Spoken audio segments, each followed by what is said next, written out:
The Climate Friendly Nurseries project features Oregon nurseries that are both cutting costs and the pollution that contributes to climate change. Learn more in our Best Management Practices Guide at climatefriendlynurseries.org.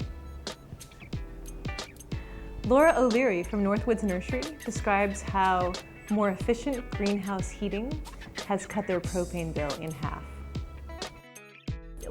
Northwoods Nursery is the wholesale side of our business, and One Green World is the retail side, and we focus on selling edible plants and ornamentals and really unique varieties.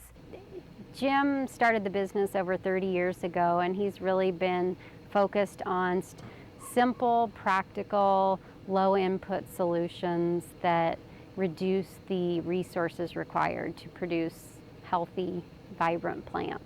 We've been working over the last few years to really reduce our propane use and our greenhouse gas emissions. The Climate Friendly Nurseries project has allowed us to do it really in depth and making sure we're analyzing all the categories of our emissions, whether it's propane to heat our greenhouses or electricity to run our fans or water to irrigate the fields, fertilizers. We're always looking to lower the inputs. We started out by inventorying the greenhouses and sealing cracks. The gaps in the cracks are just letting cold air spill in, in the evenings in winter, and we're heating and it's cooling and cooling.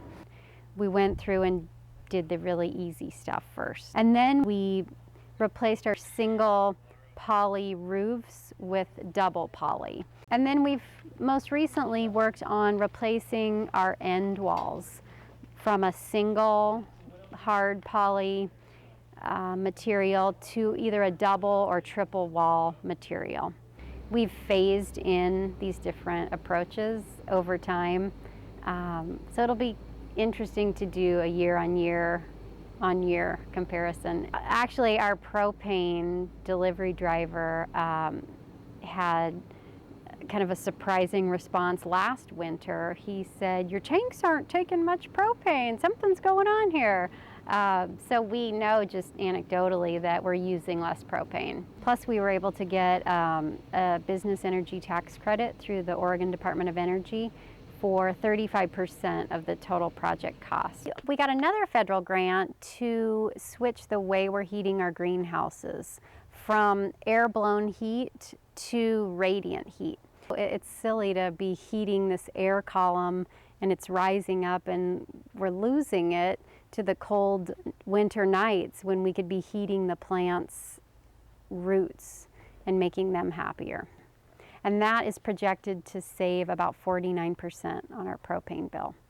So I think our propane provider this winter is going to be a little disappointed when he comes out to fill up our tanks. When Jim and Lorraine hired me in 2006, they really wanted my position to pay for itself. And I wasn't sure how I was going to do that, but 4 years in, we've actually looked back and I've been able to bring in over 2 times, more like 2.5 times my annual salary in grants and incentives. And that's not including energy savings associated with those. So there are a lot of resources out there. People just need the time and energy to tap into them. Reducing heat loss in the greenhouse is low-hanging fruit. And with the cost of propane, even without the Energy Trust incentives that you get if you're on natural gas, I think it's the energy savings speaks for itself.